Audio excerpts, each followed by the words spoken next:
صباح الفل، كل سنة وانتوا طيبين. النهاردة بقى يوم كده في بدايته بنفطر فيه الفسيخ. دي الترابيزة بتكون مجهزة كده. هنعرف النهاردة بقى بنقطع الفسيخ ازاي وبننضفه ونخليه زي بره كده اللي بيبيعوه كده على الجاهز بقى.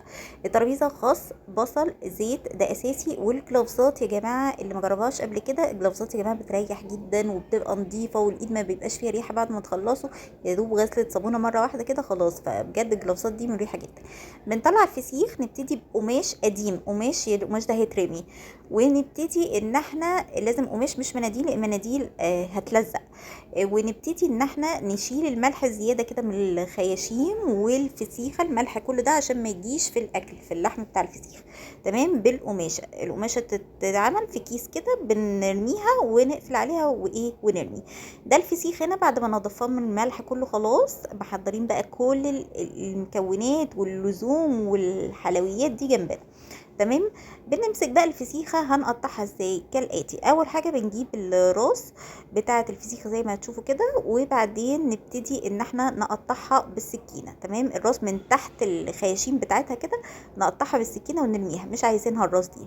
حلو الكلام. وبعدين بقى المقص يبقى معانا جنبنا. ومهم ان احنا نقفل الشبابيك يا جماعة قبل ما نبتدي نقول يا هادي في الفسيخ خالص. بيجيب دبان ما تعرفوش هيجيلكم منين. الشبابيك كلها في البيت تتقفل. هنشغل بس شفاطات لو في سلك على الشباك ده اللي نفتحه للتهوية فقط مش اكتر. تمام.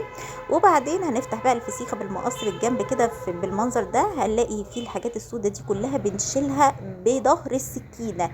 تمام. نبتدي نشيل كده، هتلاقيها بتتشال معانا بكل سهولة لغاية ما اللون الوردي ده البينك ده يظهر معانا. شايفين المنظر؟ هتلاقوا بقى ايه، كريمه كده، في حاجه فيها حلويات بتظهر كده. العمود الفقري هنقوم شادينه لفوق ونقصه بالمقص ونرميه. مش عايزينه، اللي عايز ينقنق فيه مفيش مشاكل، بس انا برميه. تمام. وبعدين نبتدي ننضف اهو، نكمل تنظيف لغايه ما نلاقي الاسود ده خلص خالص. واللي فضل معانا اللحم الوردي البينك الجميل بتاع الفسيخ. تمام. شايفين الفسيخه ازاي مزبته وجميله جميله جدا يا جماعه.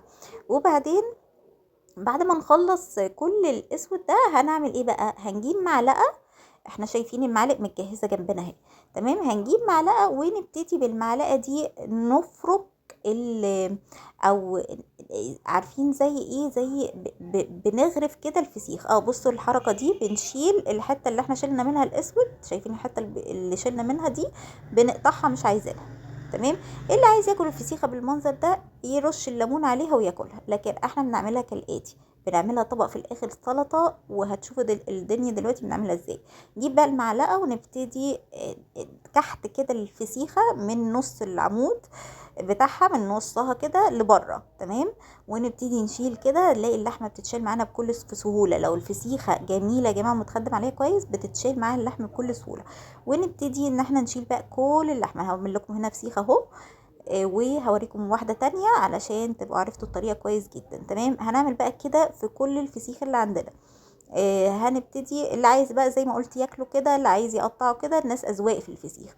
وهنبتدي بقى نقطعه كده ونقطعه نساير. وفي طبق جنبنا هنحط فيه نساير الفسيخه دي نضيفه. بعد ما نخلصها حد جنبنا كده بقى بيلاقي ساعات فيه شوك كده، يبتدي يطلعه من الفسيخ على قد ما يطلع من النساير دي، يبتدي عشان لما تيجوا تاكلوه بالعيش مره واحده ما تلاقوش فيه شوك ويضايقكم. تمام.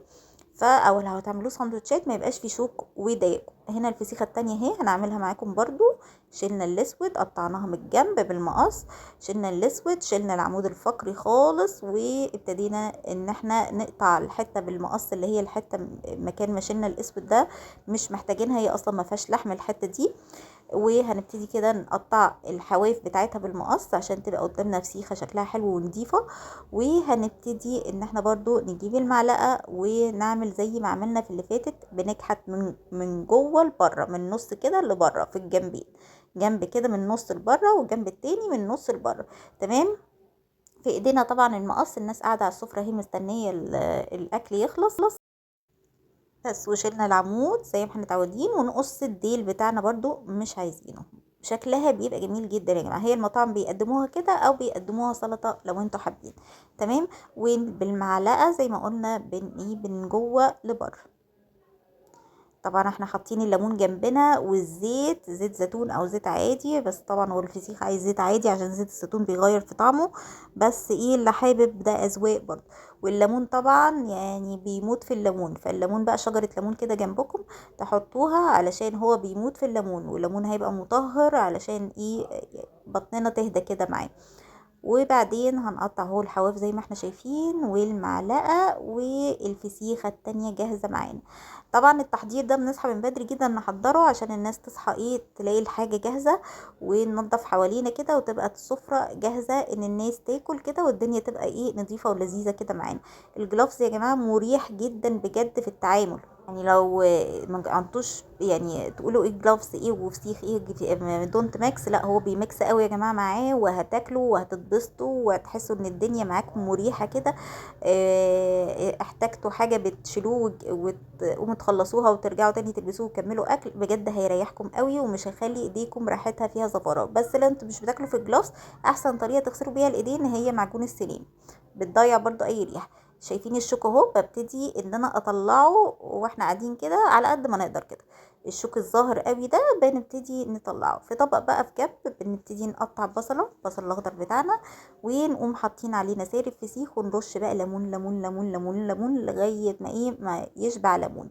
تمام. الليمون بيبقى حلو جدا ومفيد جدا. معانا خس ممكن نقطع عليه خس، الخس بره تاكلوه معاه براحتكم بقى خالص. وبعدين نغرق بقى الطبق ده زيت. بصوا بقى الزيت قد ايه هنحط دلوقتي، بنحط زيت كتير جدا. الزيت طبعا لو الفسيخ مالح شوية بيخلي الملوحة بتاعته تقل، في نفس الوقت بيخلي ان هو طعمه يبقى معتدل وما يتعبش البطن.